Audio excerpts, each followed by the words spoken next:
He forced the side door and it scraped against stone, revealing a bronze balance resting over fresh ash and a single feather trapped beneath one pan.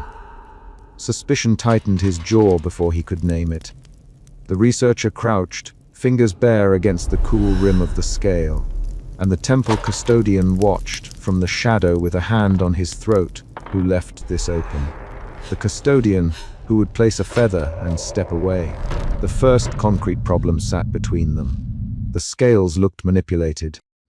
The researcher pulled a scrap of linen from his coat and brushed away ash until a hairline seam in the pivot gleamed.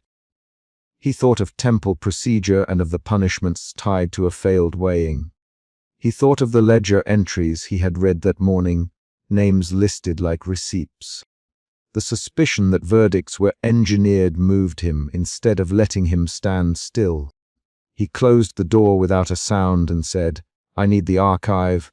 The custodian's eyes narrowed and he stepped back, but he did not lock the door. He introduced himself by actions rather than by title, ordering a lantern, unrolling papyrus, asking to see the margins where priests wrote notes in cramped hands. The researcher kept his voice low and precise. Within 5 sentences, the central problem was clear. Scales were not only instruments of judgment, they had been altered to carry decisions in advance, and he would trace how those decisions were made. The opening hurdle of discovery set the chapter's course. Uncover the tampering, find the names, reveal the system. They moved to the workroom, a narrow chamber off the temple where oil lamps sputtered and the air smelled of cedar oil and old glue. The archive assistant unrolled a brittle papyrus on a wooden table, and the researcher flattened it with the heel of his hand.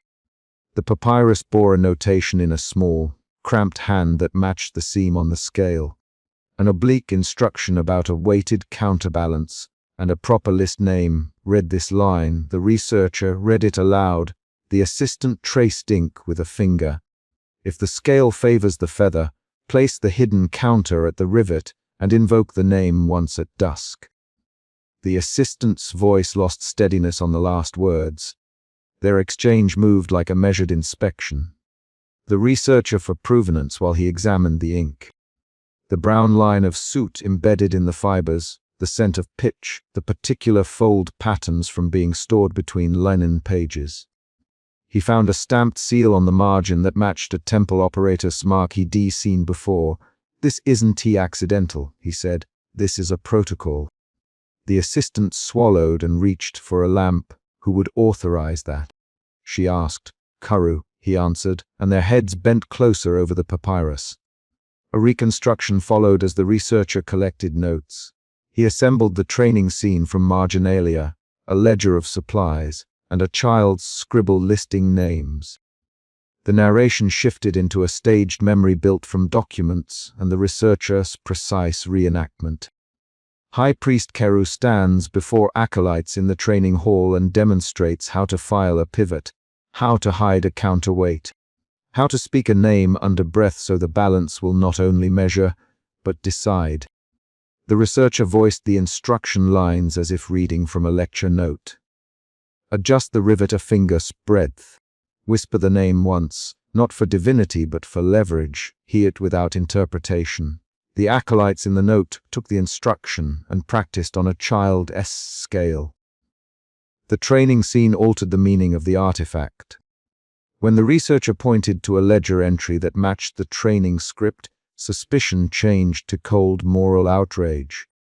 He paused and tested the tone of his restraint through action. He closed the roll, put it in his satchel, and taped the edges. "The assistant, will you tell the elders?" He answered, "Not yet. I need proof in the ritual process itself." Her hand stalled over a stack of ledgers. She nodded and left to fetch another volume. The researcher did not call the custodian.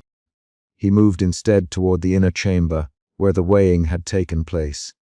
The reenactment asked for people, not abstractions.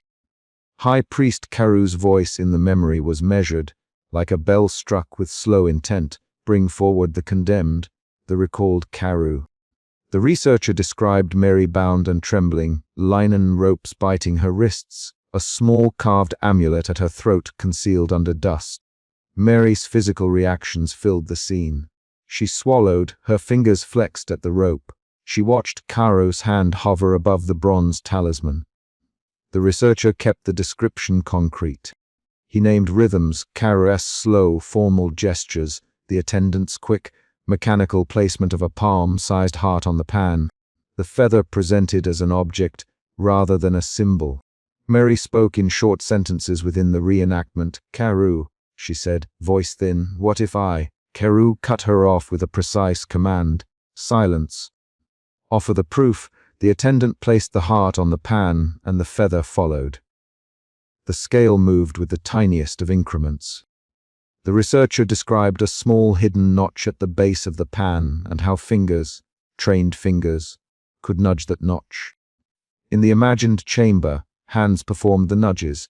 In the archive, the researcher traced the same notch on drawings made by an acolyte decades earlier. This sequence changed the emotional ratio in the room. The researcher moved from suspicion to a heavier sentiment, betrayal. The betrayal was corporate and procedural rather than personal, and it demanded action. He, the assistant, to copy the acolyte drawing and to catalogue the names listed beside each tampering note. The assistant hesitated and then read aloud a list of names that matched a ledger of displaced farmers and debtors. "Mary," she said quietly. And the researcher tasted the weight of a life narrowed by numbers. Back in the temple that night, the researcher forced a locked storeroom and found a talisman wrapped in oilcloth.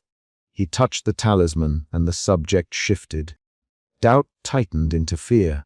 The talisman had markings that correlated with the scale's pivot, and an attached scrap contained a repeated signature.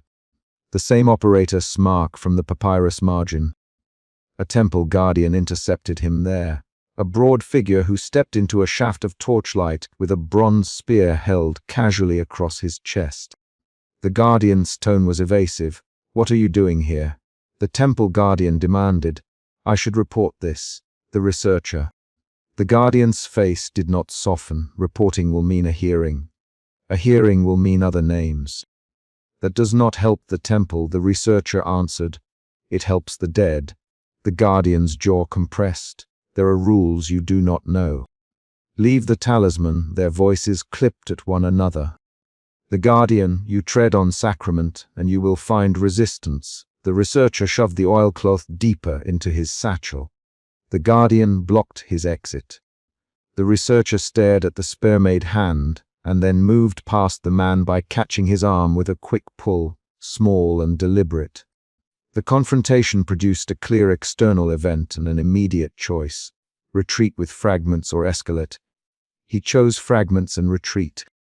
Outside the storeroom door, the researcher felt his pulse against his collarbone and steadied himself with physical tasks. Folding oilcloth, tying a knot, setting a lamp with care. The archive assistant dragged him from the inner ring after a neighbor shouted that the custodian suspected noise. The custodian's expression was not surprise but endurance. He closed the door and rested his palm on the wood in a way that declared institutional will rather than personal anger. When the researcher touched the talisman earlier, a vision collapsed the boundary between document and event.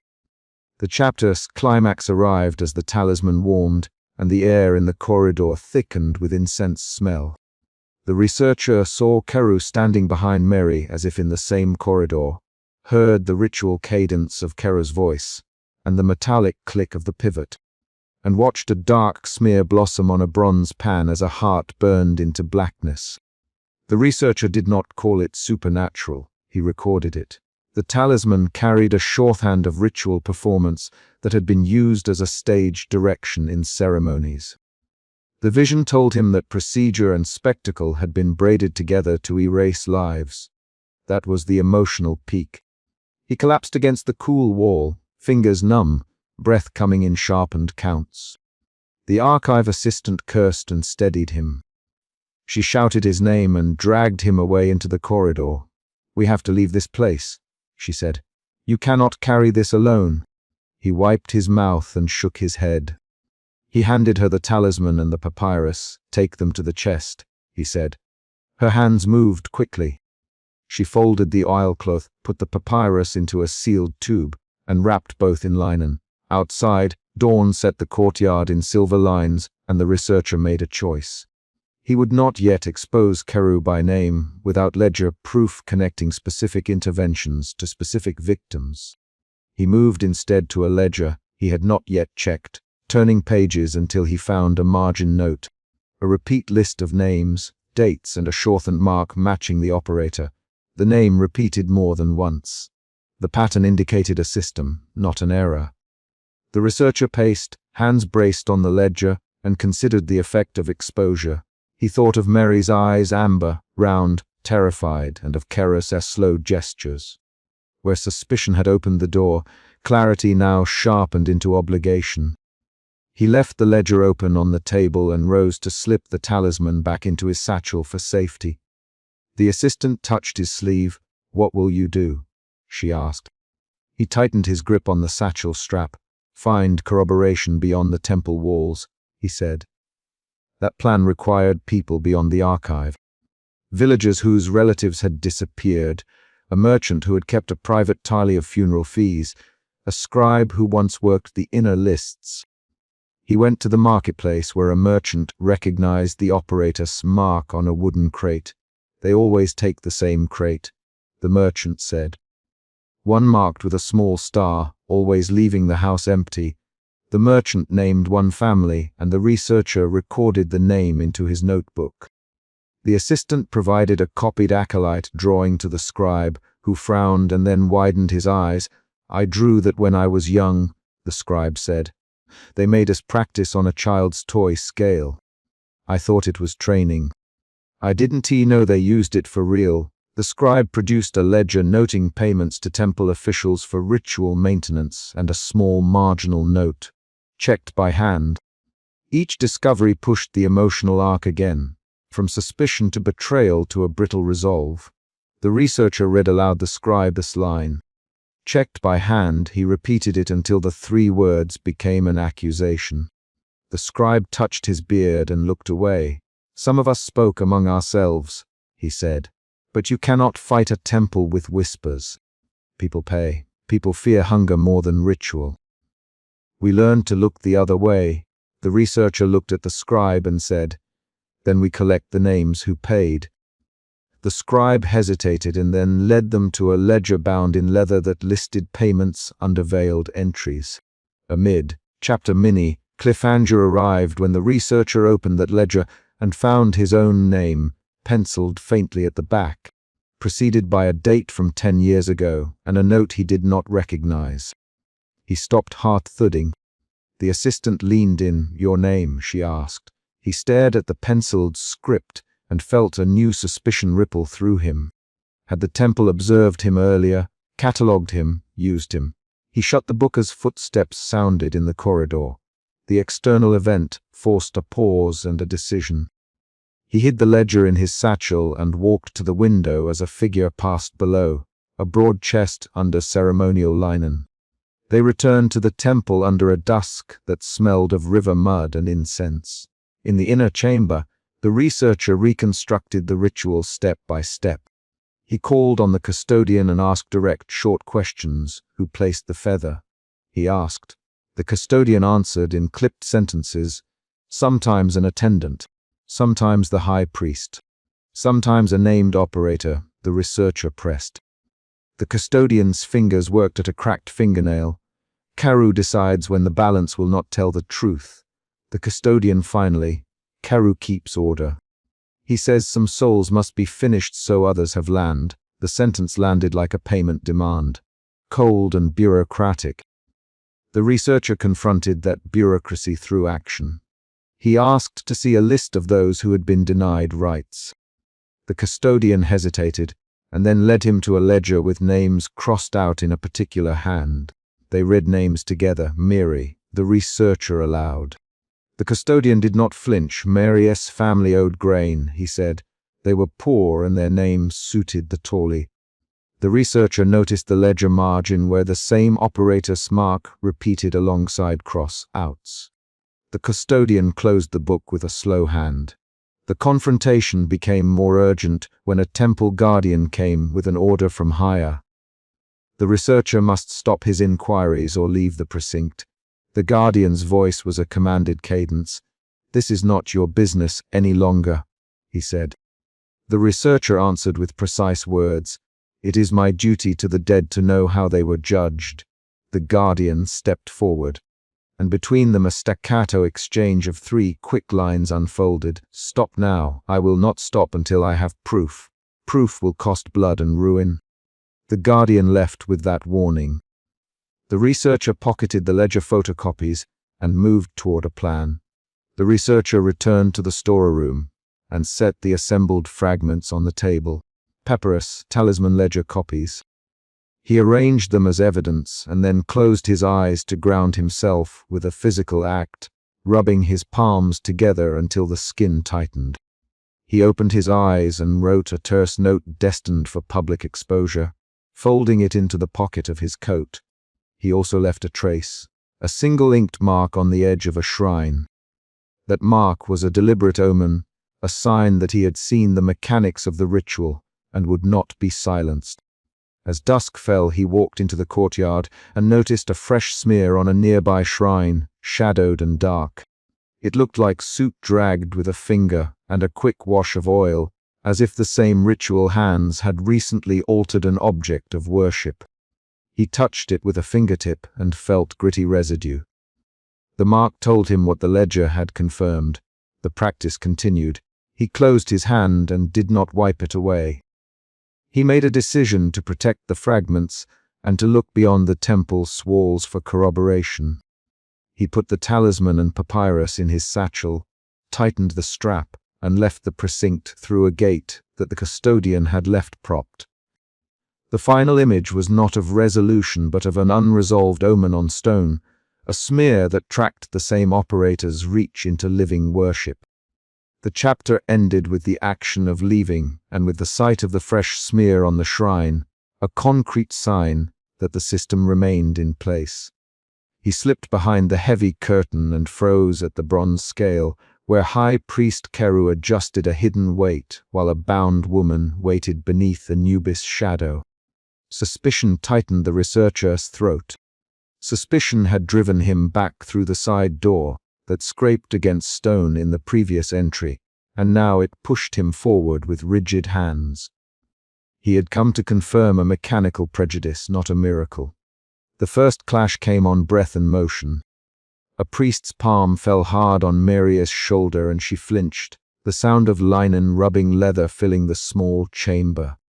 The researcher had learned how to move in temples. He knew which flagstones sang when stepped on and which curtains masked the alcoves used by acolytes. He crouched low on cold flagstone, fingers still in his pockets so no loose coin would betray him, and watched Keru from behind a carved pillar. Within 5 breaths he catalogued what mattered. The scale spans were not identical, the left rim bore a hairline hing, and faint red sigils circled the scale's pivot. His suspicion hardened into method. He did not reach for judgment, he reached for evidence.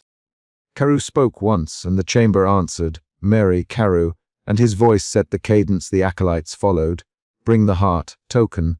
Mary's eyes snapped toward the priest. She moved as ordered, hands clasping at a small carved object hidden beneath her tunic. The researcher watched her reveal it. A bead of dark stone threaded on a thin cord, not a blood-smeared relic but a sealed token with a painted feather. The token was clinical, a practical thing, not the poetic talisman his field notes had once suggested. The researcher leaned forward and felt his pulse through the palm of his hand. He had expected ritual language, but he had also expected the scale to settle itself by unseen means. Now he saw both. The ritual language came in measured phrases from Keru's throat, and the unseen means came in a bronze clasp at Keru's belt. He slid a fingertip along the stone pillar until his fingers found a carved notch that matched the clasp's ornament. His suspicion shifted into a quiet, focused anger. "Stop," the researcher allowed before he intended to. The word cut the litany. Heads turned. Karu's gaze found the curtain and then the researcher. "Who are you?" Karu demanded, and the room rearranged itself into accusation. An acolyte lunged at the newcomer. The researcher pivoted and shoved the acolyte backward, a simple, practiced motion that put air between them and bought 2 seconds of breath. The acolyte cursed and recovered, but the shove had been enough to tilt responsibility toward the visible man at the pillar. Karu did not shout. Karu measured the silence with his eyes and then stepped forward, linen whispering. "This place does not suffer profanation, outsider," he said. "Explain yourself." His brown hands lifted, open, palmed, a formal signal that did not hide the bronze talisman at his hip. The researcher kept his voice low and precise. "High Priest Karu, I saw the feather under the scale in the side corridor. I came through the door you thought was closed." Karu's mouth tightened. The priest's jaw lines ran into ritual scarification that flared with motion. Karu answered without moving the talisman. "You should leave, scholar. This is not for curious eyes." The researcher watched Karu's hand, noticed the way a thumb rested against a seam in the bronze. He took a step, and Karu's gaze sharpened into command. "Do not touch the scale." Karu and a young acolyte seized the researcher's wrist. Mary's small voice broke in then. "Ragged, please," she said. "Please." Her voice clipped, then steadied into a thin, breathy sharpness. "Do not let him cheat me." Her plea landed like a physical thing in the researcher's chest and altered his motion. He moved despite the acolyte's grip. He smelled burning resin and the damp river mud that clung to Karu's cloak. He saw the hinge on the left pan, the hairline seam. He reached and pressed the seam. Metal resisted and then yielded with a dull click. A small bronze counterweight slotted into the rim, invisible unless the seam was depressed. The counterweight shifted the balance by a hair. The feather could be heavy or light according to the priest's touch. Evidence slid into place like a stone into a gap. Karu barked and 2 acolytes lunged. The researcher twisted, slipped the second grab by jerking his shoulder, and before the acolyte could recover he had fumbled the clasp off Karu's belt. The brass cooled with his palm as if it had been left near the embers. He examined it. A carved sigmoid that matched the sigils around the scale's pivot. The researcher had expected concealment. He had not expected the talisman to be so plainly worn. Karu did not curse or beg. Karu stepped forward and recited names, the old names that made the room shiver. Ritual formula spoken with low rhythm. The air in the sanctum responded not because the deity turned his head, but because the men in linen obeyed a pattern. The bronze scale tilted, as if the metal weight inside the talisman had shifted by Karu's gesture, and a faint, metallic breath emanated from the statue of Anubis. The researcher felt something move against his chest that was not fear so much as a new, colder certainty. His suspicion became dread. Anubis' presence did not speak in words. It manifested as a change in the way sound fell against stone. Footsteps dulled, voices thinned, linen seemed to lose its rustle. The researcher recognized the change because he had read accounts of manifestations in temple graffiti and in the brittle edges of papyrus fragments. He had not believed such descriptions until sound reshaped itself around Karu's cadence. He swallowed and tried to use commands he had learned in the field. Keep the evidence visible, force a reaction that can be documented. He lifted Karu's talisman into the light. "You hold our god's clasp, Karu," and his voice changed into a different rhythm, not supplication but a measured reproach. "Return it." The researcher kept his hand open, and in the same movement he exposed the hairline hinge in the scale rim to the room. Acolytes flinched. Mary's eyes widened with hope and terror alike. She spat, "Karu, stop," and the single word split the ritual. Karu did not yield. He moved toward Miri with a controlled speed, as if his body knew how to make each movement look patient and divine. "We do not judge by desire," he said. "We judge by measure." His fingers grazed Maria's shoulder and her body went still. The researcher heard the rawness in his own voice when he answered, "You judge by measure and by manipulation. I will prove it. He drew the brass clasp like a key and angled it up.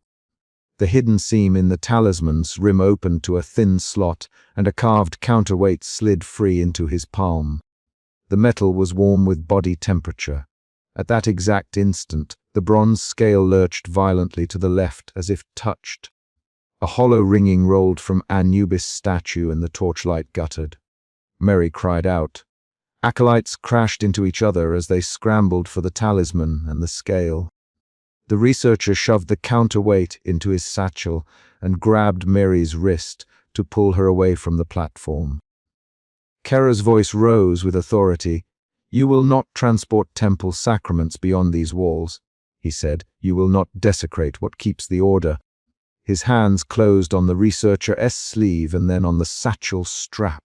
A rapid exchange broke out, 3 to 6 quick lines that snapped across the stone. Let go of her, the researcher. Karu, let go. You are an intruder. Karu. Surrender the clasp. This is evidence, the researcher. You rig the scale. You will answer for disruption. Karu. Mary, please. The words came short and real.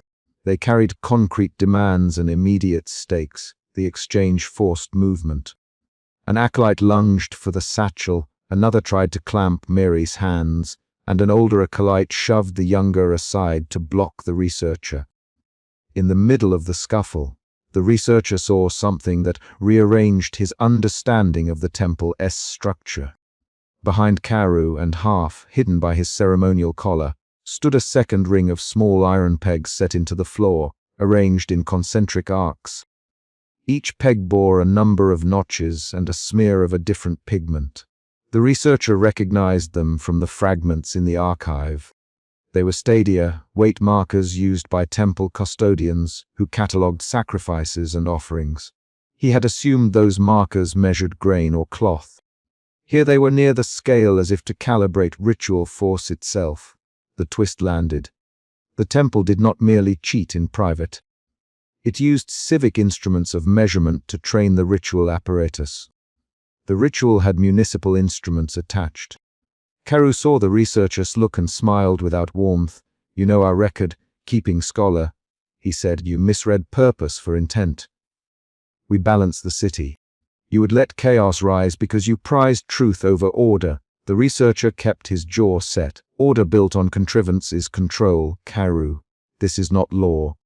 This is theater. The argument spun outward. 2 acolytes wrestled the satchel, and Mary pulled back, gasping. The priest's face hardened, and he made a motion to return the counterweight to the scale. The researcher made a choice that shifted the rhythm. He unhooked his rectangular spectacles and set them on the pillar to signal he would not see past the evidence. He grabbed the satchel, shoved it under his coat, and pushed Mary toward the corridor. Mary, run now, he said. Mary did not run. She stopped, eyes flicking from the scale to the talisman to Karu. If I run, she whispered, they will call my death witness, and I will be carried into the fields. I have a child. The researcher's hand tightened on her wrist. The room closed its ranks. An acolyte knelt to block their exit. Karu stepped forward with a one-word command, hold. The acolyte who had been shoved now drew a short blade and placed its tip against the ground in a show of threat rather than immediate violence. The blade produced a faint ring against stone that echoed like a bell. The researcher pressed his thumb against his lower lip, tasting resin and salt. He calculated. He could try to wrench past them. He could throw the talisman to the floor and risk its return to Karu. Or he could bargain. He chose bargaining. Karu, he said, and kept his voice steady. You say order. I say proof. Allow me to examine the scale openly in front of witnesses. If the scale proves true, return my satchel and I leave. If not, release Mary and we publish the mechanism. Karu's eyes narrowed as if measuring the proposition like a scale. The room held a single collective breath. The acolytes awaited instruction. Acolyte hands twitched. Mary clenched her jaw and shook her head minutely, not to refuse but to show fear of the outcome. Karu did not answer immediately. He moved his fingers along the collar inscribed with names of the dead and touched one in a pattern, that the researcher recognized from funerary lists. Bring witnesses. Keru finally. He pointed at two acolytes. Bring the ledger keeper and the temple custodian. The two returned from a side chamber with a sullen gait. One carried a clay tablet etched with names, the other carried a scroll tied in cord. The researcher watched them approach and felt a new shift in his feelings. Suspicion became strategic determination. He had provoked an institutional test. The test began with measured motions. The temple custodian swept a cloth across the scale and pulled out a stylus. The ledger keeper laid the scroll on a small table and unbound it so the clay could be compared to written tali. The researcher placed the brass counterweight on the table and opened his satchel to show the sealed token removed from Marius' throat. The room watched. Keru stood like an axis between them. If the ledger and the artifacts corresponded, the researcher could call fraud. If they did not, Mary remained at risk.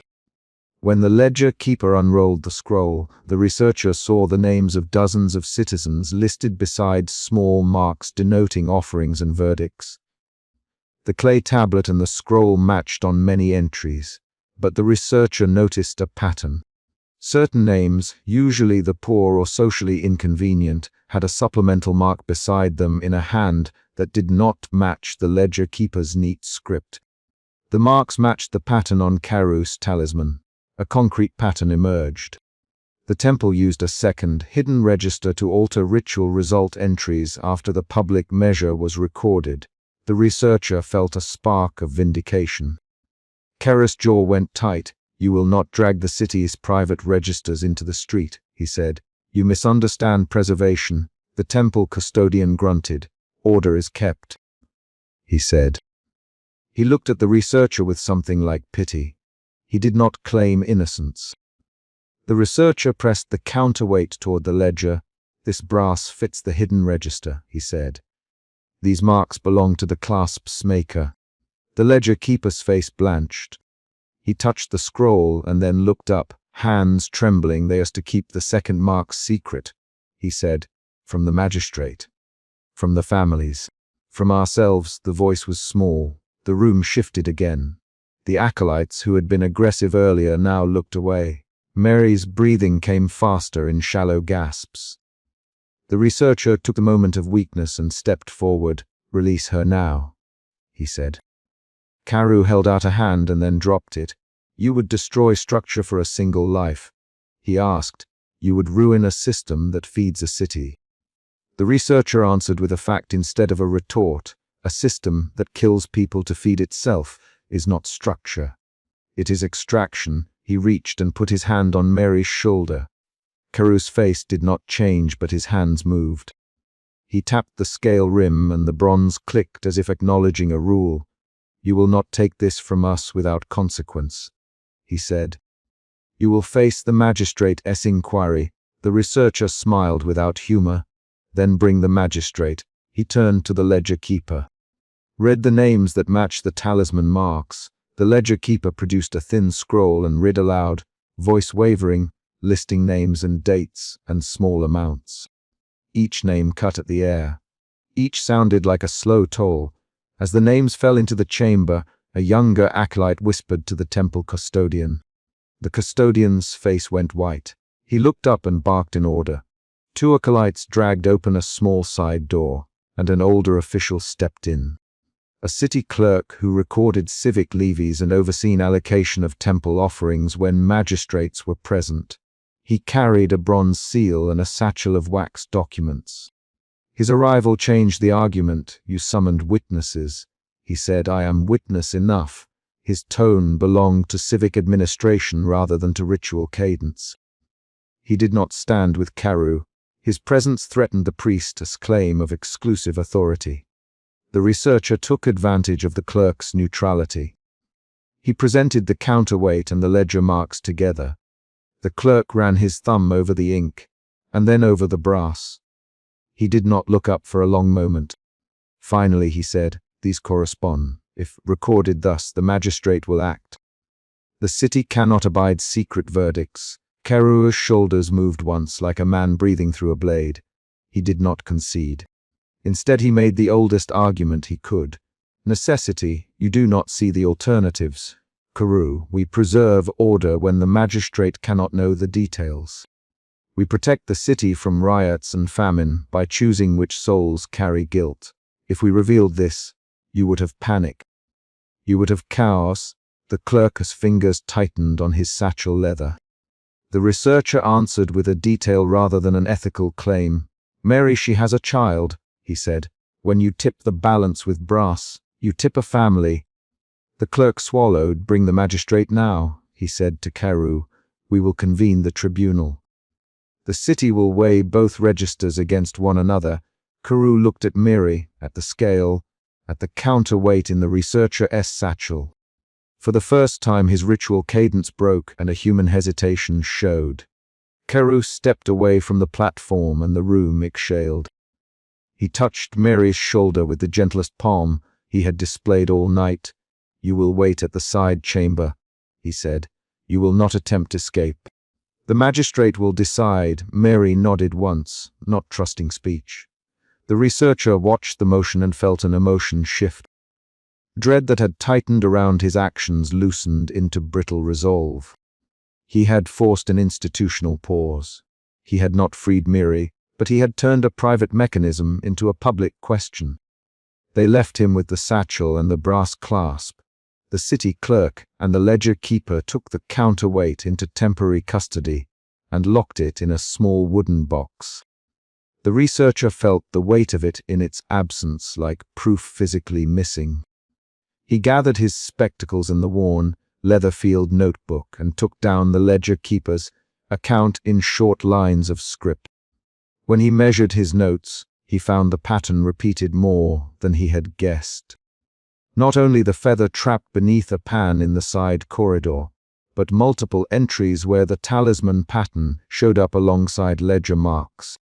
The twist became clearer and more dangerous. The temple had become infrastructure for social discipline. Before dawn, the researcher stepped back through the side door he had forced last chapter. The door scraped the same way and left a thin line of grit on his palm. He had evidence but not a verdict. Mary's fate remained in the magistrate's hands, and the city's machinery had just been nudged into motion. He had gained the brass clasp, the ledger marks, and the knowledge that Anubis Temple kept a second registry to tip scales in practice. He had also earned Carew's quiet threat. Keep silent or answers would be buried. The final scene in the chamber was simple and concrete. Mary's eyes found his as he turned to leave, and she mouthed a single name he did not know.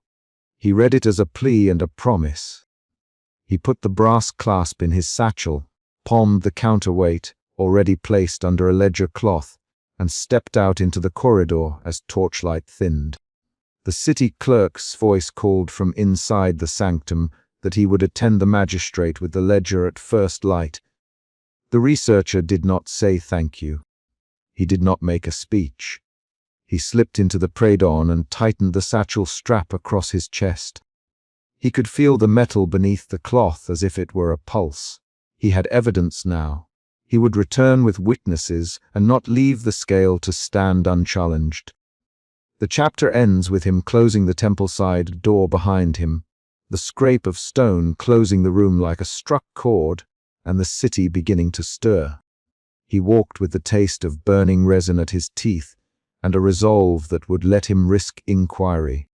He had turned suspicion into proof, dread into a plan, and an ambiguous mercy into an institutional question. The brass clasp lay heavy against his ribs, and the corridor held the smell of ash. He did not know if Mary would live. He knew what he had to show the magistrate at dawn. A hidden pin snapped beneath the bronze scale, and the researcher swallowed a breath. Suspicion tightened his jaw. Suspicion ruled his hands. The metal clatter was low, precise, and it showed movement where ritual should be still.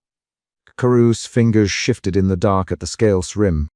Mary's wrists dug into the rope. The immediate problem was visible. The balance was being engineered to condemn. He had not come to interrupt a rite without proof. The researcher had followed the side door that scraped against stone the week before. had watched the heavy curtain fall across the sanctum entrance and heard Keru's voice recite the formula. He had come with tape, a small brass camera, and a purpose sharpened by documented inconsistencies in temple ledgers. In the first steps into the alcove, he checked the compass in his pocket, felt the soft leather of his notebook, and chose the shadow that kept his spectacles from catching candlelight. Keru's chant continued, low and clipped. The researcher held still behind a column, fingers ready to photograph the scale talisman. He felt the pulse in his throat when Mary answered a question with a broken, spiteful sound. He had expected resistance. He had not expected the scale to move at someone's touch. The suspicion that had sent him back through the side gate now required action. High Priest Keru spoke without looking directly at the bound woman. "Mary, name the trespass that brought you here," he said. His voice measured each syllable. "Mary, did you steal grain from the temple store?" Mary's answer was tight. "I took water for my son," she said. "I took one jar. You took what was forbidden, Keru. You chose dishonor." Keru's words were the mechanism that fed the ritual. He held the feather of balance and let it rest like a scalpel at the center of accusation. The researcher watched Keru's left wrist, saw the thin seam where a bronze ring locked into a hidden notch beneath the scale's arm. When Keru made the formal pass under the talisman, the notch clicked. The scale shifted by a hair. The researcher moved his hand toward the camera. He risked exposure to gather proof. The researcher eased forward along the rim of the altar and set the lens where candle glow would not flare. His finger trembled slightly as he adjusted focus on the bronze talisman. The talisman bore painted sigils. He breathed in dusty resin and the sharp copper tang of burnt oil. He saw the notch catch a slip of metal, a workman's S-fix, a precise bias. Keru's gaze fixed to the platform edge. He did not shout. He did not make a ceremonious accusation. He measured silence with his eyes and moved slowly. "Step back," he commanded. His voice carried the weight of ritual and the authority of the temple. The researcher froze where he was. Keru's ritual cadence did not pause. He read the standard accusations aloud, naming theft and moral failure. Each line hardened Mary's posture. Mary's lips parted. She spoke with a small, fierce sound. "I didn't steal to feed myself," she said. "I brought water because the potter's child was burning inside the house." Keru's expression tightened. He lifted his hand and touched one of the bronze rings on his finger. The ring's carved name matched the inscription the researcher had traced on an old temple list last month. The researcher remembered the ring name because it appeared beside a hidden ledger entry. "Adjustments by Keru's hand." That ledger had been a rumor. Now the talisman's notch and the ring connected rumor to the present. Keru's voice lowered. "Name your accomplices," he said. "Will you speak, Mary?" Mary swallowed. "I will not name names," she said. "I saved a child. I do not know their name." Keru's jaw worked. The priest's breath smelled of resin and river mud. He moved his hand across the scale's arm and the hidden counterweight slid, silent to anyone not looking. The feather rose slightly toward the pan that held Mary's heart. Candlelight feathered the brass and threw Anubis' jackal face into sharp relief. The scale held a near imperceptible tilt where a neutral balance should have stood. The researcher stepped closer. He reached for the talisman to trace the sigils and to photograph the seam. When his fingers brushed bronze, the metal felt cold and improbably slick. He traced a narrow inscription with his fingertip and found a second set of letters pressed into the underside. The letters matched the bronze rings Keru wore. Keru turned fully, voice hardening. "Hands off the holy instrument," he said. "You desecrate what keeps order." "This is not order, the researcher. You are weighing a woman's life with a hidden bias." Keru's eyes narrowed. "You are a thief in my precinct," he said. "We remove thieves." Two priests stepped forward, their linen sleeves smudged with ash. One seized the researcher's arm and pressed down with a grip that left a real sting. The researcher let out a short sound, more a breath than a cry, and the camera fell into the dust between the altar stones. The talisman clicked again as the hidden notch was reset. The scale tilted toward condemnation. Mary's face changed in that instant. Her eyes moved from the priests to the researcher with a flash of comprehension. She forced her chin up a fraction and said, "The researcher saw it. He saw the ring. He lies. Carew. Mary, you will answer to truth. Name the man who taught you to steal. There is no man, Mary, only need." Anubis' effigy watched over them. The jackal's burnished eyes caught candlelight. The gold rim around each pupil found the researcher's face as if recording accusation. The presence in the room thickened the priest's conviction. Carew's hand brushed the ceremonial rod. He called the ritual deeper, speaking phrases that had been recorded in older papyri. Each phrase tightened social pressure. Theft becomes sacrilege, sacrilege becomes cosmic imbalance calls for removal. The researcher thought of the ledger again. He had a memory of copying a ciphered entry that described instrumented adjudication and a passing note. Scale calibrated by official hand. He had not believed that the temple would rig its own mechanism so openly. Now he saw the practical detail. A small metal slip under the counterweight, removable by finger through the talisman's seam. It required only a discreet hand, a prearranged rhythm, and a recitation to justify the motion. While two priests argued over procedure at the altar edge, the researcher used his shoulder to nudge the fallen camera toward a crevice and slide a thin papyrus sleeve free from its bindings. He felt a priest's gaze measuring him, but the grasp on his arm had lessened. He had only a few heartbeats. He shoved the papyrus into his coat. Its edge scratched his ribs as if to remind him it existed. The ritual moved toward its visible heart. Carew lifted the feather of Maat. He balanced it in one hand so that a faint, disciplined breath held its position. He invoked Anubis with the formal epithets. His voice rose and dropped with practiced cadence. He looked at Mary and said, "Do you accept the weight of your action before the court of the dead?" Mary's voice was thin. "I accept the weight of what I did," she said. Then stepped forward. "Carew." Mary stepped onto the small platform beneath the scale. The rope at her wrists creaked as she shifted her weight. The priests adjusted the cords behind her and jammed the pan beneath the heart. The feather on the opposite side held like a patient witness. Two hands moved to the counterweight. One moved deliberately. The counterweight slid outward by a hair. The bronze scale gave a soft, final groan and settled in the direction that marked guilt. A sudden silence opened. The kind of silence that required someone to fill it with action. The researcher felt that silence in his teeth and moved. He lunged for the talisman to pry out the slip of metal, to reveal proof of manipulation. A priest caught his wrist and twisted. Pain stabbed the researcher's palm. He cried out, a short, sharp sound that broke the controlled tone of the ritual. "Stop him!" Carew. A clash followed, hands and linen, the scrape of sandals, the fall of one small bronze bowl. The researcher struggled, feeling a jawline press into his shoulder as a priest angled him away from the center. His elbow grazed the pan, and he lost purchase. Carew's voice rose, then steadied into command. Three priests moved in a practiced way to seize the researcher. One slammed him to the stone and held his face down into the grit. While the struggle happened, Mary's breathing grew fast and shallow. Her chest heaved against the pan. The priests tightened cords. One leaned close to Carew and whispered. Carew's face tightened.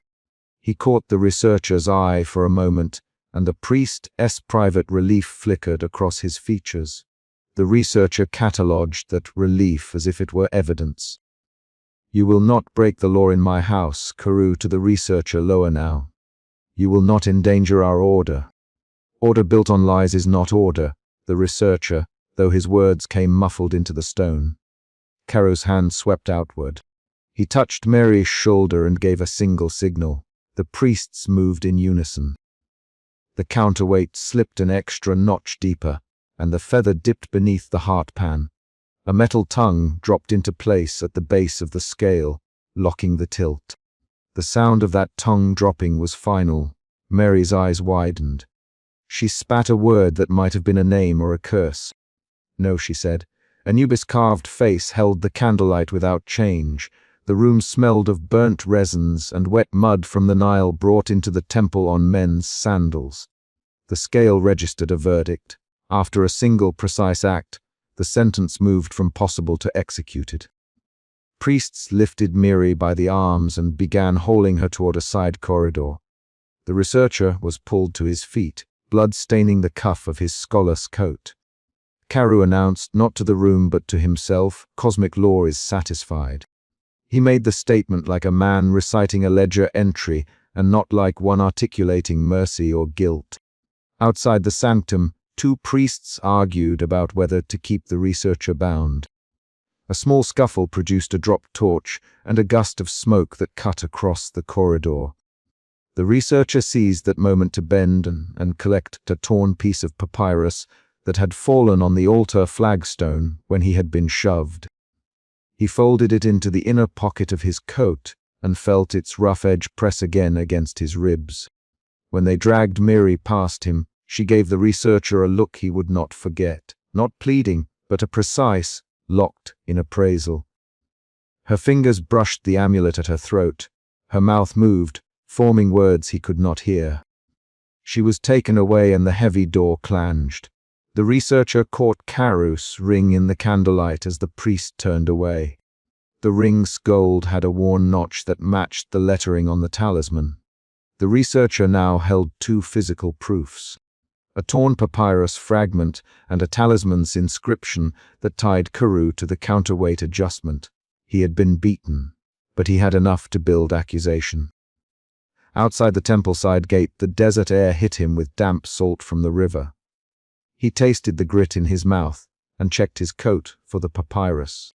It lay there, its edge still rough, the ink smudged but legible in a few words. Calibrated by the hand of Carew and a row of numbers that matched entries he had seen in the ledger in the archives. The researcher felt a shift in his resolve. From suspicion to focused purpose to a brittle clarity. He walked away from the gate with the papyrus pressed under his ribs. He did not run. He kept to the low houses and past the potter's yard where Mary had taken water. He thought of the child's face, of the jar, of the way social order had been enforced through a mechanical trick. He tightened his grip on the notebook in his satchel and planned his next move. He would copy the fragment, he would find corroboration in the temple accounts, and he would confront the council with names and numbers. But first he would watch. He had seen Carew's private relief at a preserved order. He had felt the priest's practiced coordination. He had heard the tongue fall into place at the scale. The episode had given him one more concrete understanding. The temple's rites were not sacrosanct. They were instruments of social control, and instruments could be adjusted. He stopped in an alley and sat on a low wall. Dawn was pale on the horizon. He pulled the papyrus free once, twice, and traced the ink with a fingertip until the letters blurred. He did not let himself imagine a courtroom. He pictured instead the ledger again and the row of numbers. He would need witnesses, not speeches. He would need to force the temple into a visible inconsistency that could not be smoothed. A quick, sharp shout came from the direction of the temple gate. Someone was running. The researcher rose. He folded the papyrus into his notebook and sealed the fold with his hand. The shout turned into the rapid clatter of sandals. A messenger swept past him and did not look back. Behind the messenger, the first sip of sun struck the Anubis statue's gilded collar across the way. The researcher felt the motion of the world continue, while the moral shape of it had shifted under his feet. He tightened his shoulder strap and moved toward the market with the stolen fragment pressed to his chest. Emotion shifts threaded the chapter. Suspicion to alarm during the discovery, alarm to confrontation when the researcher reached for proof, confrontation to clarity when the papyrus and the ring matched, clarity to resolve as he escaped. Each shift showed itself in actions. The researcher leaning forward to photograph, his hand curling around the papyrus, his jaw setting as he planned next steps. Karu's shift from ritual calm to personal composure showed itself in a finger on a ring and a private relief that he could not fully hide. The small conflict in the sanctum had been resolved in Karu's favor, but the chapter's larger question had moved forward. How many other sentences were determined by a finger beneath bronze? The researcher had evidence. His path from suspicion to proof required him to expose the ledger entries that matched the talisman S inscription. He walked into the waking city with that plan, the papyrus edge pressing against his sternum like a small, burning coin. He did not look back. The temple gate clanged as it closed.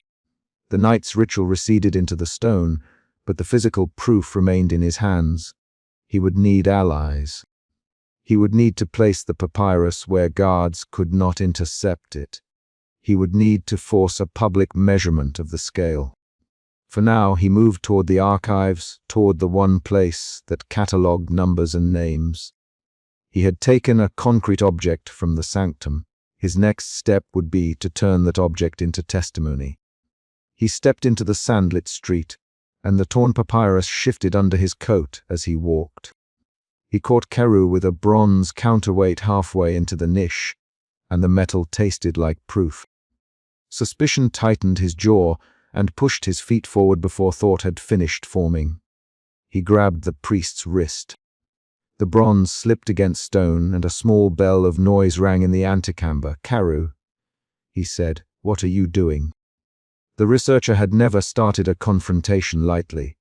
He had learned to measure steps, to move slow enough that a rehearsed hand did not notice. Now his fingers closed on a braided plate, and the priest halted as if a string tied him in place. The word suspicion sat under every motion he made. It governed the decision to follow Karu after the curtain had closed in the previous night, and it governed the reach for the brass counterweight now. He kept his voice flat. "Put it down, Karu." Didn't he drop the token? He turned his head. "You should not be here," he said. His tone was not a plea. It was a claim. The researcher tightened his grip. "Why would you hide a weight?" Karu's gaze slid to the side altar, then to the corridor where the moon through a slit window cut a pallid line on worn tiles. "You know the temple rules better than most intruders," Karu replied slowly, "and yet you pry." "Why?" The researcher forced the question into the room like a lamp. He moved the counterweight with his free hand, and the metal revealed a tiny notch along its rim, an alignment mark worn by repeated handling. He had seen the same notch in the bronze scale rim under the sanctuary. That small, precise wear was a link. The researcher reported it aloud. "The scale. The notch matches the rim. You use this to tip the balance." Karu held his posture. He let out a sound that was nearer a breath than a laugh. "You make accusations with the carefulness of a clerk," he said. "Prove it." The researcher could not prove it without the inner sanctum. He had to decide then whether to pull the thread and risk being exposed, or to gather more and be patient. Suspicion shifted into pressure in his chest. He stepped back. "Then show me, Karu. Show me now, or I will not leave until I do." Karu's fingers brushed the feathered scepter at his hip. He considered the night, the anonymity of his attendants outside the curtained door, the long authority of ritual. He looked at the researcher, and with the slow calculation of a man used to measuring outcomes, he moved his hand to the curtain and drew it aside. They passed curtained passages. The researcher kept pace but did not let his eyes sweep. He remembered the side door scraping against stone the night before and the hidden pin that had snapped beneath the scale in a previous visit. Both memories sat as concrete evidence in his mind. Each remembered event supplied motive to follow. They stepped into the inner ritual chamber beneath the Anubis statue. The air carried the scent of burned resin and the iron tang of old bindings. Mary lay bound on a low pallet beneath the statue, her wrists raw. The researcher watched her shoulders rise and fall with a shallow breath. Mary's eyes opened. She saw the researcher and then Karu.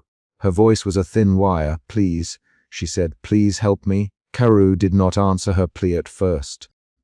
He approached the bronze scale as if it had been waiting only for his hands. The researcher watched Karos's fingers hover over the mechanism. His pulse moved with the motion. Indignation flared now, raw and pointed.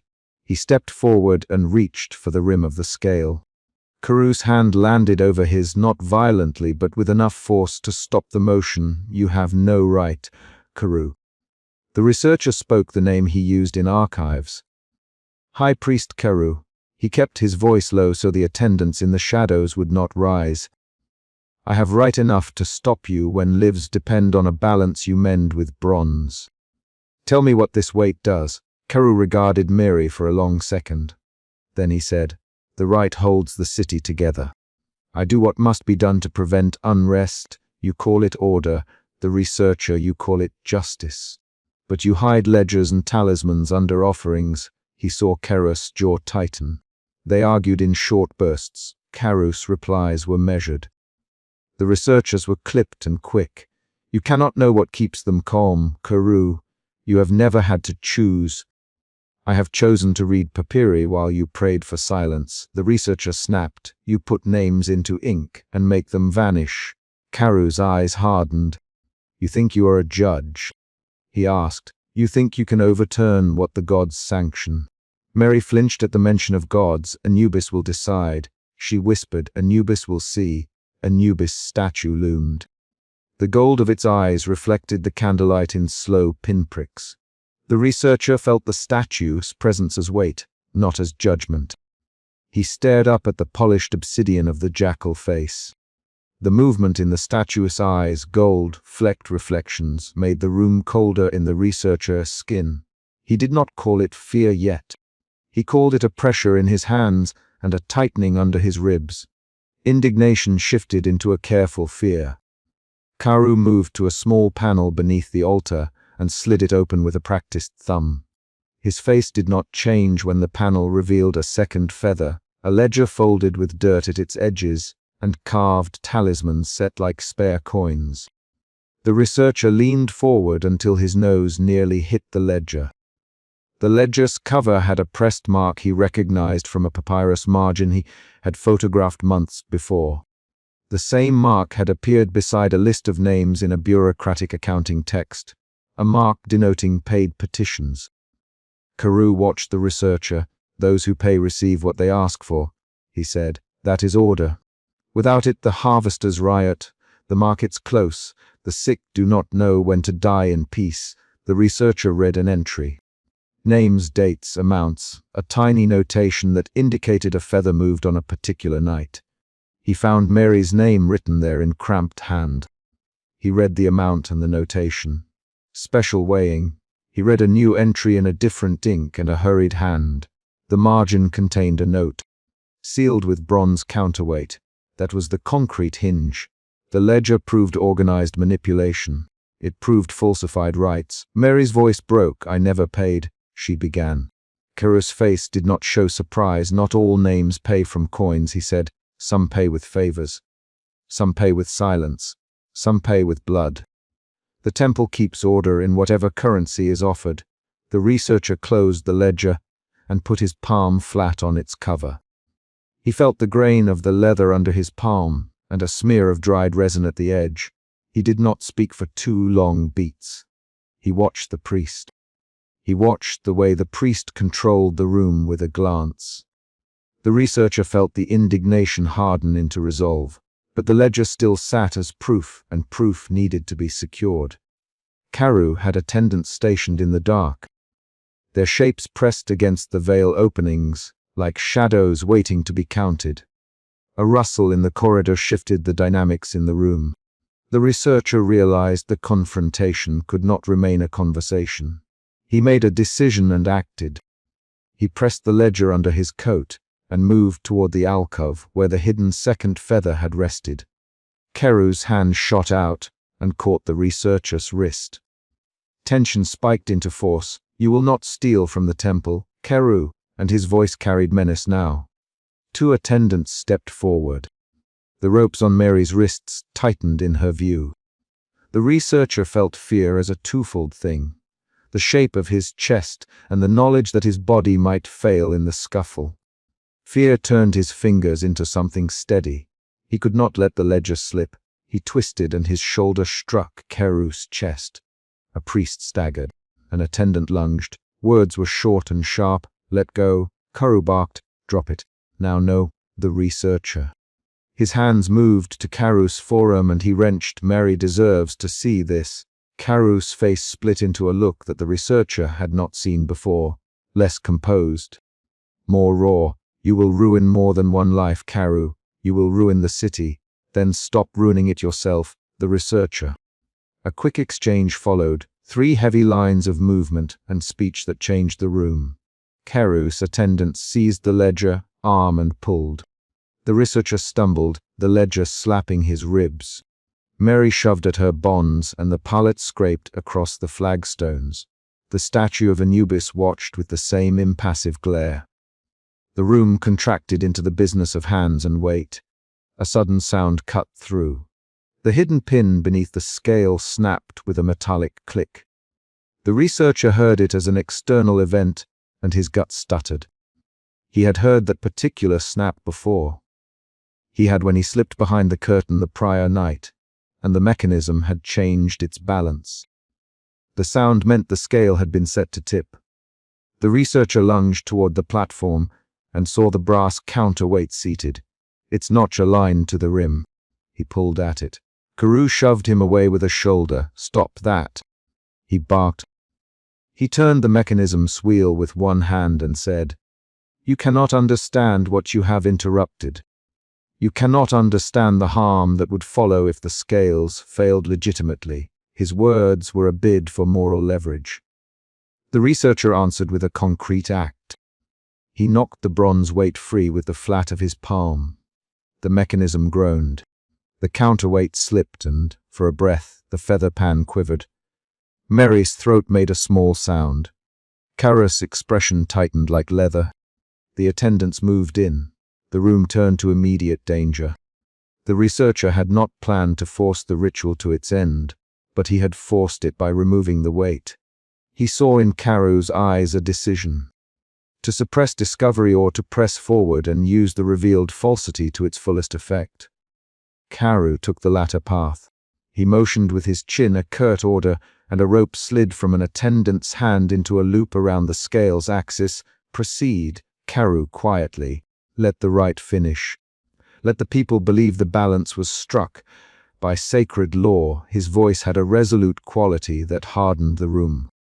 The researcher realized the climax had arrived. He made a choice that was less strategic than immediate. He lunged again for the ledger, but an attendant struck his shoulder. He stumbled and let go. The ledger fell open and exposed a page where a name was circled with urgency. The page revealed not only the names paid but the dates and brief notes about how each verdict was manufactured. Extra weight placed. Feather substituted. Talisman moved. One marginal note stopped his eye. It was a shortened in a clerk's hand that matched a symbol he had traced in older funeral accounts. The note read, "Use bronze counterweight tonight." The specificity collapsed his last doubt. "Mary tried to speak, you," she said. Her voice broke. Her fear and hope collided into a single plea. The researcher saw her chin wobble and the color drain from her face. He saw a tremor move through her wrists. He reached, but an attendant pulled him back. The motion created a small cliffhanger. The ledger fluttered, a page threatened to tear loose, and the scale tilted fractionally toward the feather pan. The tilt forced a new reaction. Carew barked an order and the attendants dragged the pallet. Mary's legs scraped the floor. They hauled her past the statue and toward a curtained doorway where men waited with covered baskets and a dark ruin. The researcher tried to step between them. "Stop," he shouted. "You cannot take her like that." Carew answered with a composed cruelty. "We will conduct the rite," he said. "You will see the consequences of interfering. And the city will remain calm." The attendants moved Mary in a coordinated line. The researcher felt a helpless rage, immediate and physical. He lunged, reached for the frayed rope, and missed. An attendant's palm hit his chest and pushed him to the floor. He felt the dust of the stone under his cheek and the cloth of his coat drag. He tasted grit. That taste, metal, dust, reason became the sensory map of his indignation. He did not lose the ledger. In the shove he managed to hook a corner beneath his coat, and with an action that felt small and necessary, he tore a single page free and slid it into his satchel. He could not carry the whole record. He could carry proof enough to name one method and one night. The act changed his plan, which was the twist he had not announced to himself. The ledger's partial seizure meant he could leave evidence without instantly overthrowing the temple. But it also meant the temple would hunt him. Kero's voice rose once at the doorway. "Bind him!" he said. Two attendants seized the researcher and held his arms. He did not resist beyond the initial struggle. He kept his face steady. He let his hands be gripped tight so that his fingers, later, might be free to write, to copy, to pass the page he had taken to someone beyond the temple. Fear receded into calculation. The immediate threat needed containment. His mission needed continuation. He mouthed a quick plan into his cheek. Find the archive corridor, secure a copy, vanish into the morning. They dragged Mary away. The sound of her shoes on stone faded toward the inner sanctum, and the curtained door closed with deliberate slowness. The statue of Anubis remained visible, eyes catching the candlelight, reflecting small, dull suns across the floor. The researcher watched the statue and felt the shift from fear into a hard, controlled resolve. He saw Kero put the counterweight back into the niche with fingers that did not tremble. Kero slid the ledger shut and then palmed the small feather as if to reassure himself that the right had been saved. In the sudden lull, someone pulled the researcher's coat. He was led by the attendants toward a side corridor that descended into the sublevel archive. The corridor smelled of damp papyrus and river mud. He saw the notch marks again in his mind, the side door scrape from the previous entry, the hidden pin snap. These earlier moments had been recorded in his notes. Tonight they connected like precise instruments in a machine. The ledger's page now lay heavy in his satchel. He had a plan to copy it in the archive and make a second extraction. He made that plan in concrete steps.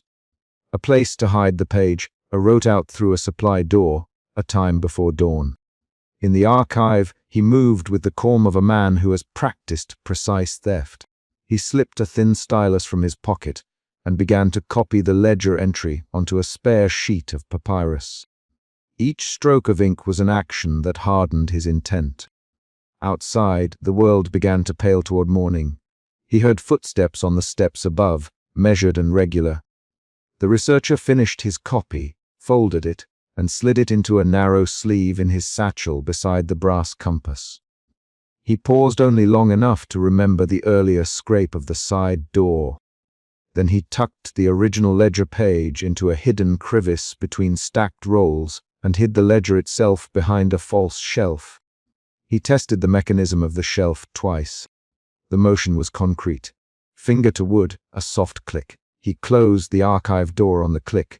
The world smelled like dust and ink and the faint trace of mire. His hands smelled the same. Before he left the corridor, he took one last look at the copy in his hand. Mary's name was there in cramped script, but beside it a marginal mark suggested something worse. The ledger included names of citizens who had sought mercy and had been denied unless payment was delivered. The researcher folded the papyrus twice. He ran his thumb along the fold and felt the indented line where the clerk's hand had pressed too hard and left an impression on the page beneath. The impression matched a scrap he had photographed in a municipal register months earlier. The connection meant the temple's manipulation reached into civic record keeping. The researcher slipped the copy under his notebook and moved toward the stair that would take him to an exit used by supply wagons. He kept his shoulders bent, his face neutral. The attendant's footsteps were behind him, but now measured at a distance. He moved into the muted light of early morning, and the cooling air felt like a new fact. that he would not be able to expose everything at once, and that he would have to choose which truths to show first. He left the temple with his satchel heavier by one copied page, and his mind heavier still. The ledger's evidence altered his understanding of previous events.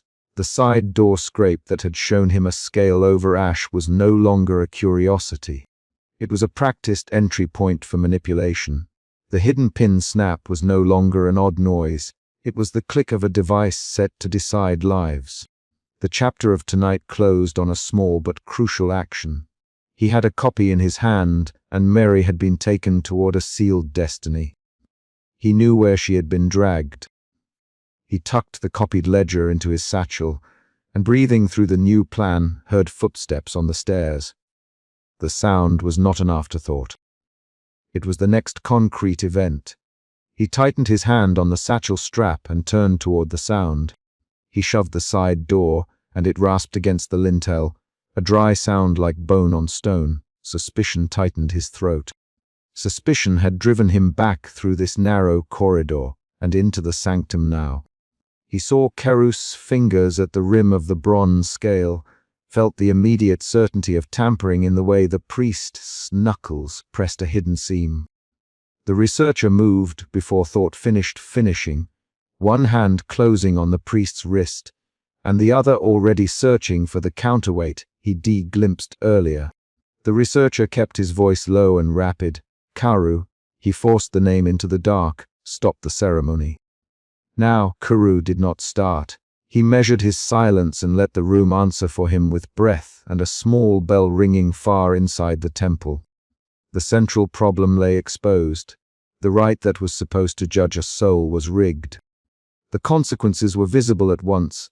A bound woman beneath a nubis shadow, a bronze scale with a manipulated balance, and priests ready to turn violence into doctrine. He had come for evidence, not theater. He remembered the last time he had met that metal taste of proof. The counterweight halfway in a niche, the metal slipping at his touch. He remembered the pin snapping a few chambers back, the echo of metal that should not have moved. Those memories hardened into purpose now. Suspicion pushed his feet forward. He tightened his grip on Karu's wrist and leaned, so the priest could feel the certainty in his posture.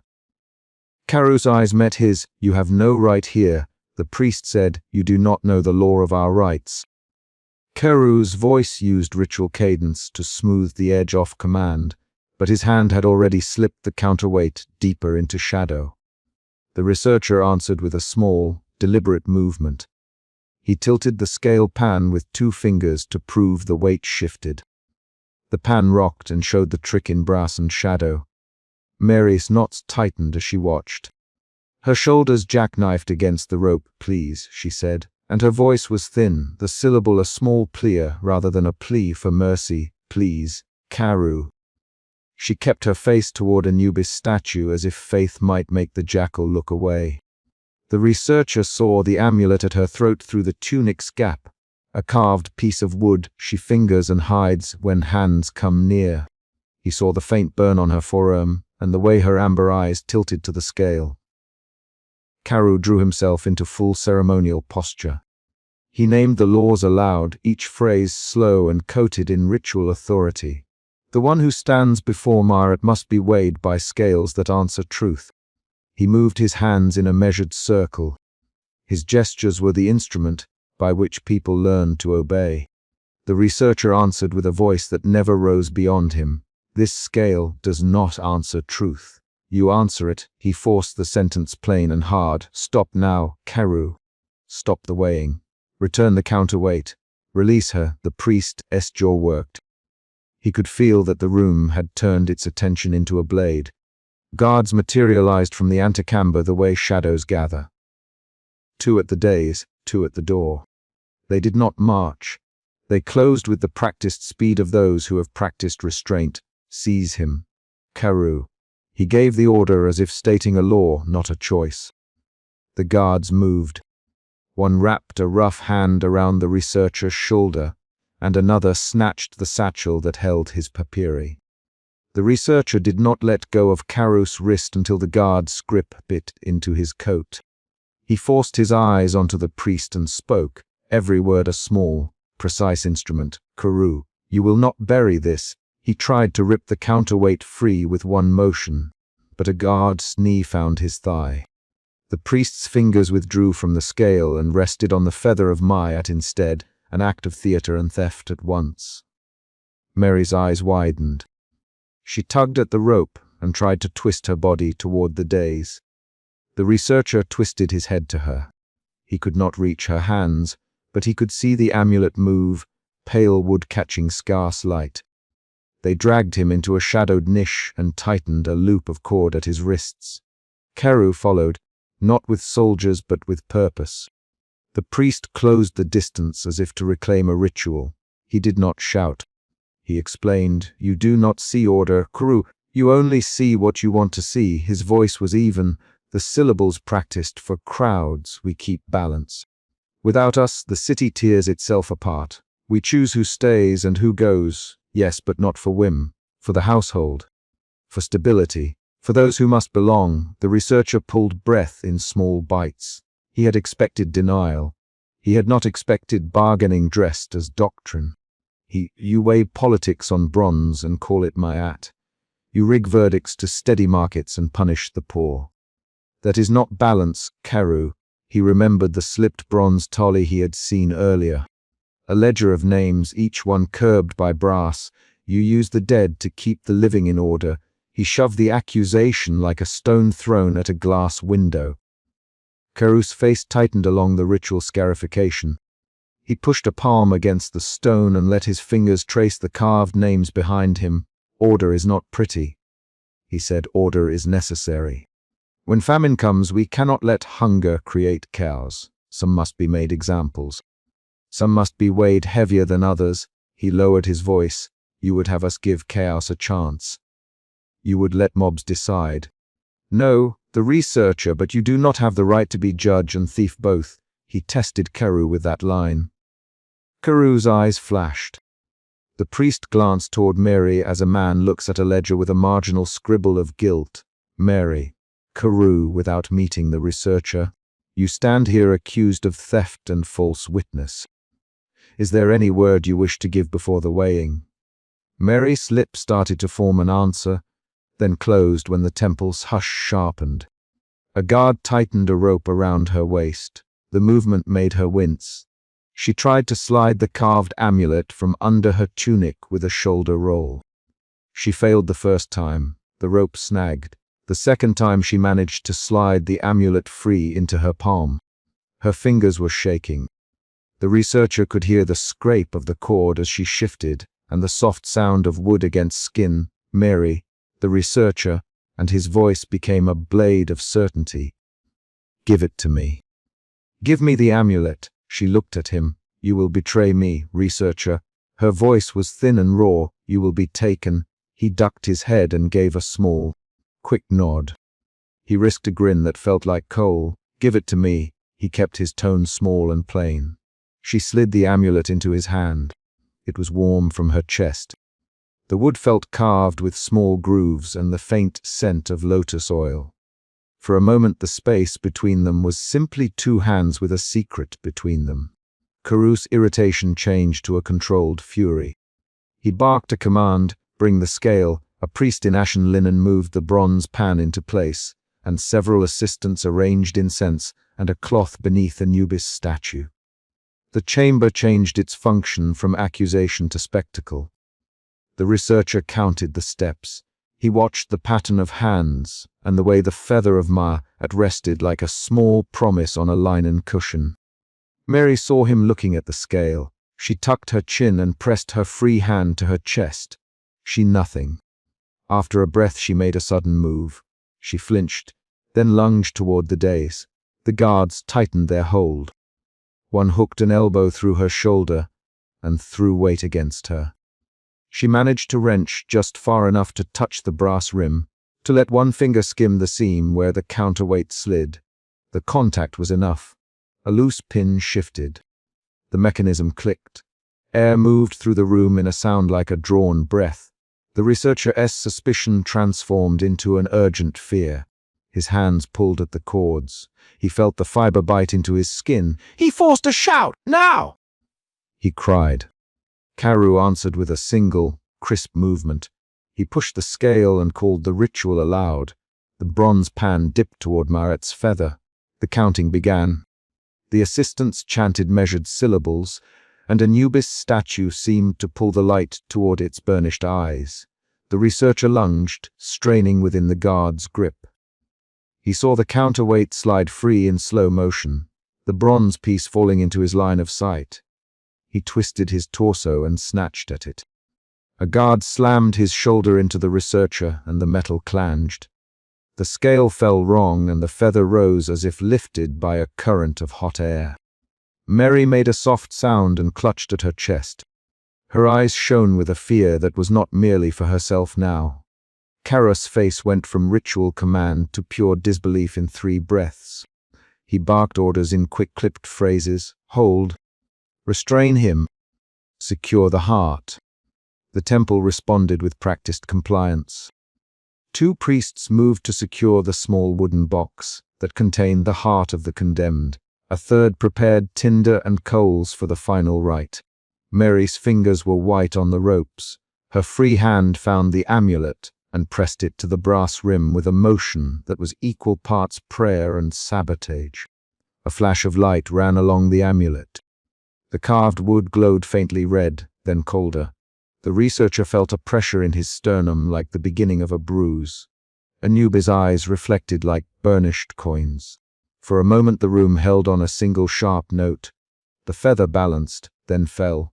The heart, suspended by thin cords, trembled. The ritual reached its apex, lore and trick, cosmic image and human cruelty meeting on the days. Then the unplanned happened. The amulet emitted a small sound, not a cry but a click like a snapped twig. The scale registered it as if a tiny weight had shifted.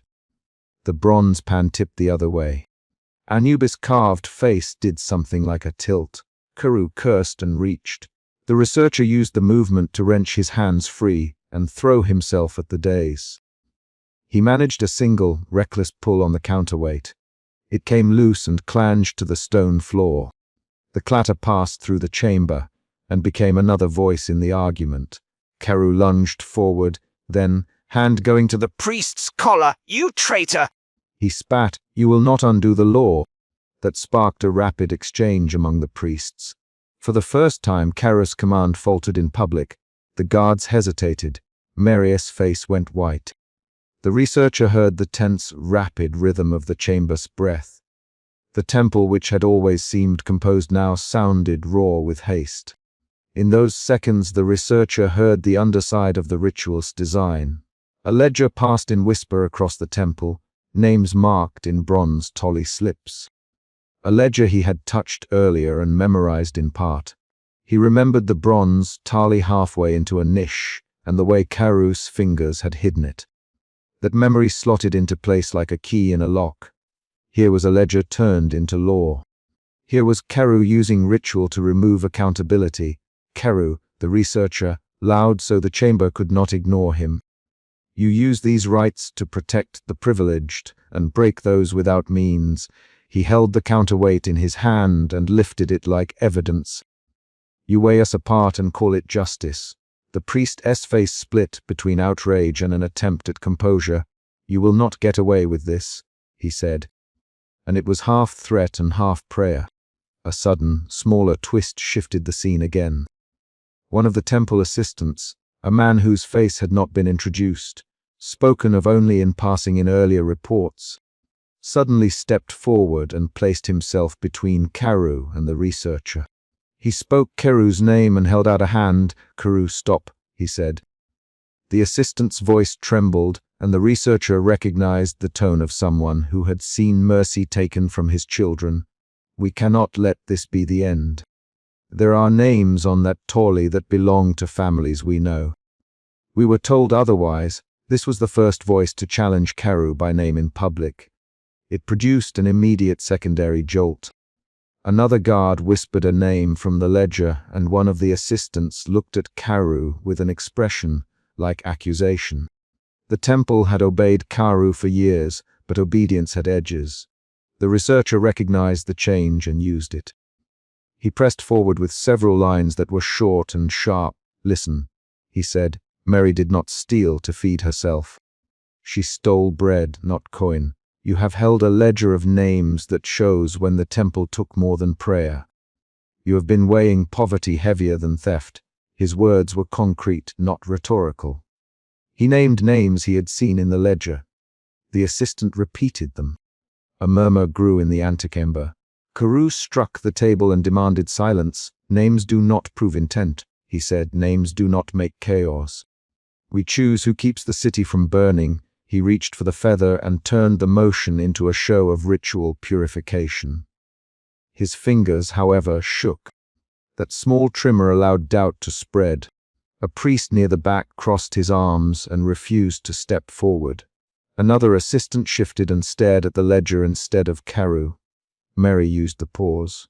She locked her jaw and spoke with a voice that did not have the soft edge of terror anymore. "Carew," she said, "you know me. My father gave grain to the temple one season. You took more in the winter. You wrote his name down and then said the gods demanded his house. You write names and call them fate." She spat the words in a line of accusation that landed like a pebble. The room absorbed it and did not spit it back. Carew's reply came in 3 clipped sentences, each faster than the last. "Mary, you were accused by 2 witnesses. I weighed the testimony and found cause. I followed rights." "Carew," the assistant said, stepping closer to Mary, "did you weigh the ledger? Did you include the tali in your ceremony?" "We never change what the gods require, Carew. We make small adjustments for the city, but the law stands. You use the law as a tool." The assistant shot back. "You use it as any man uses his hammer. You assert its force, the back." And forth became the public argument the researcher had hoped to force into view. It was a rapid exchange of blame and defense. The researcher listened and watched for the exact moment when Carew's authority would break. That moment came when a voice from the crowd said the name of a merchant who had paid tribute to the temple, and whose daughter had been judged earlier. The crowd's murmur rose. Carew's composure cracked again. He barked his final demand for quiet and ordered the guards to bind the researcher more tightly. The guards responded reluctantly. The researcher used the restraint to pivot his body and throw the counterweight onto the dais. The bronze struck the floor and produced a sound that was not easily swallowed. The scale hung uneven for a heartbeat, then steadied. Anuba's eyes caught a sliver of morning light that came through a slit in the temple wall. The presence that had felt like an actor on the stage of the rite pulled back like a tide. The amulet at Mirius' throat cooled and stopped glowing.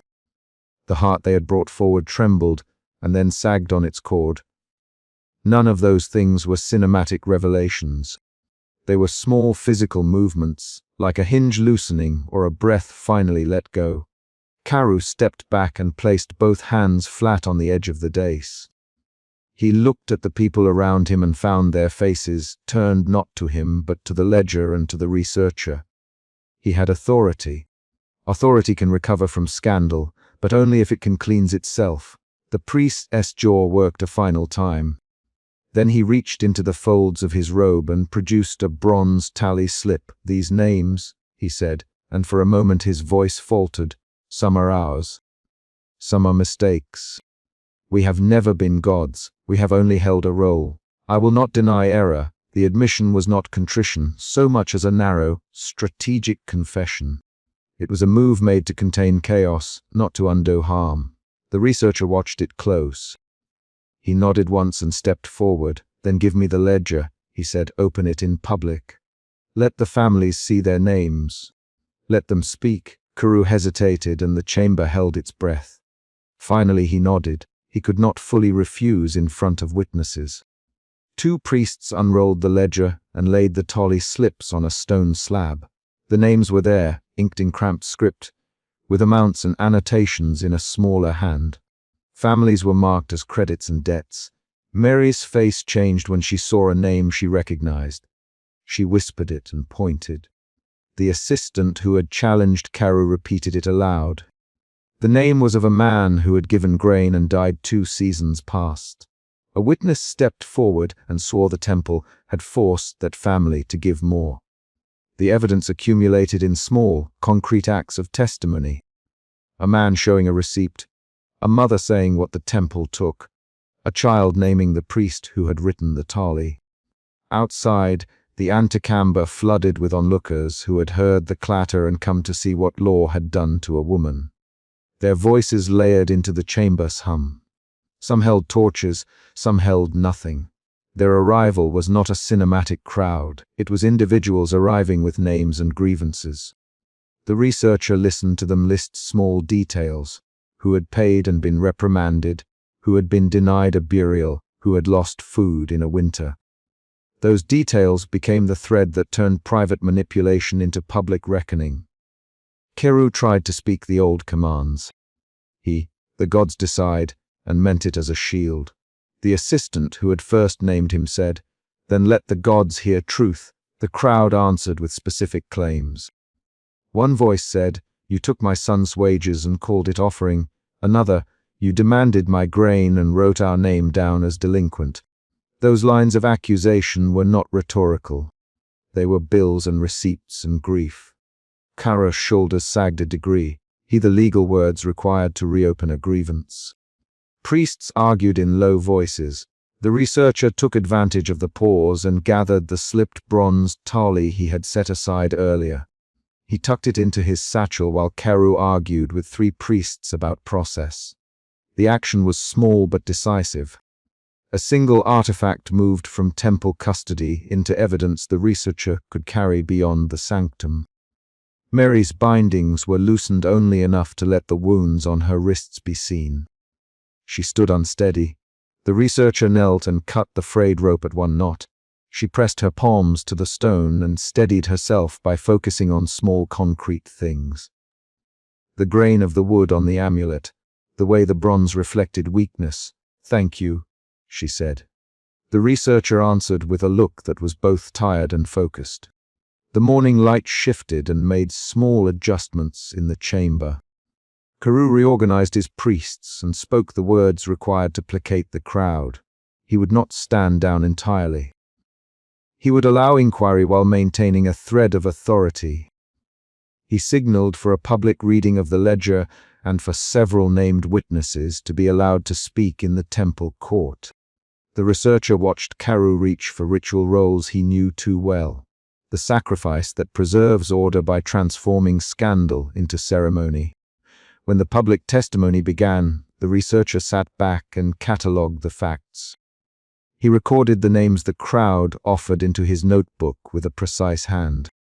He noted the priest who had altered a tally, the assistant who had refused to follow a counterweight order, the merchant who had paid under duress. He made a list that was concrete and legible, enough to be summarized in his later report and shown to magistrates beyond the temple's walls.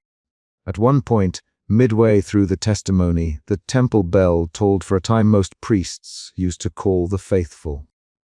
The bell's sound broke the thread of testimony and created a momentary cliffhanger. Would Keru's allies use the bell to recall their supporters from the city? Would the loyalists outside the temple rush to drown the inquiry in numbers? The researcher rose and crossed to the slab where the names lay. He set his palm on a tally slip and did not look away. That small action felt like the hinge on which the next day turned. Outside the sanctum, voices rose and then flattened. The magistrates who had authority beyond the temple were not yet present, but the temple could no longer pretend the issue was contained. Keru called for a pause and, in measured tones, offered to lead a formal review. The researcher accepted with one condition. The ledger must be sealed and transported under witness to the magistrate's seat. Keru read the demand and realized public pressure made refusal dangerous. He agreed, but only with a caveat. Some names would be redacted for security. The researcher objected and named the exact ledger slips that could not be removed without erasing evidence of systemic practice. Each objection he made was plain and small. Point to a slip, state the reason, demand a witness. The temple allowed the ledger to be wrapped, and a pair of assistants stood to carry it. The researcher followed and stayed close. Mary walked a few paces behind, ankles still raw from the rope. Carew watched them move toward the outer door, and then, in a gesture that tried to be both parent and ruler, he touched Mary's shoulder and said, "Mary, you will come forward and tell the full story. If you lie, we will redo the rite." She met his hand and pulled away with a look of cold clarity. "You did not save my father," she said. "You took him." Her voice had no pleading now. It described fact. The ledger left the sanctum under a witness of townspeople, and the researcher tucked the slipped bronze tali into his inner coat where it would not be noticed. Carew watched the small theft and did not shout. He let his hands rest on the days and rearranged the incense. The chamber settled into a brittle semblance of ritual order. The amulet at Mary's throat was quiet. Anubis' eyes no longer reflected the faint red light they had shown hours before. The scale sat heavy and not yet balanced. The immediate danger had narrowed but not disappeared. In the archive alcove later, the researcher sat across from Carew at a narrow stone table and placed two objects between them: the slipped bronze tali and a small shard of papyrus with a line he had copied earlier. They were concrete things, evidence he could point to and not metaphorically call the temple as guilt. Carew touched the bronze tali with a finger as if testing its weight. He did not deny its provenance. "You will take it to the magistrates, Carew." His voice was low and not wholly hostile. There was a calculation in it that the researcher recognized from years in archives. "Weigh the cost and weigh the gain." "Yes, the researcher, I will show it and the ledger. The city will judge." He was careful to make no sweeping promises. He had learned that the shape of justice here was incremental and sharp-edged. Carew leaned back and let his shoulders drop for the first time in hours. Outside, the thin morning light touched the temple threshold. The researcher rose and tucked the papyrus shard into his notebook. He handed the bronze tali back to the satchel. "Keep this safe," he told Mary, and the words were small and practical. He could do nothing more now than carry proof beyond the sacred rooms and the hush of ritual. The temple had been forced into scrutiny. The ledger would move under public eyes. The researcher had no illusion that one ledger would undo centuries, but he had bought a small shift. Names made public, voices given weight, a priest forced to admit error in a room full of witnesses. Carew straightened and, in a final brittle gesture, placed his broad palm on the ledger and said the old invocation that would allow a public inquiry. He did not deny all. He promised a process. The researcher watched the priest and recorded the moment. An authority nudged into accountability by the specific acts of others.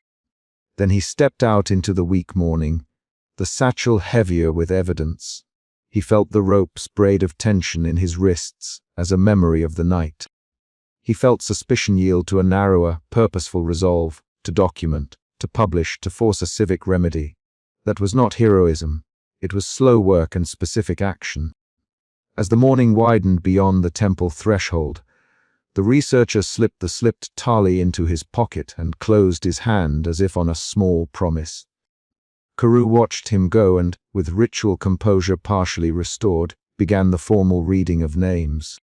Mary stood at the dais, free for the first time in many hours, and looked at the crowd. She spoke the name of her father aloud, and the chamber answered with a witness who had been waiting for a reason to tell a truth. The balance had shifted not because the gods moved, but because humans began to name their costs.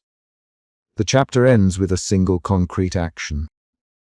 The researcher closing the temple door behind him and walking toward the magistrate's house with the ledger's imprint under his coat and the slipped bronze tali in his palm. Carew watches from the threshold, his robes catching the pale light, and the temple hums with people who have finally seen what was done in plain view. The final tableau is not triumphant. It is a line of small, stubborn acts that will demand reckoning. Emotion root, suspicion, emotion shifts. Suspicion, urgent fear, focused resolve. Doubt, public outrage, cautious hope.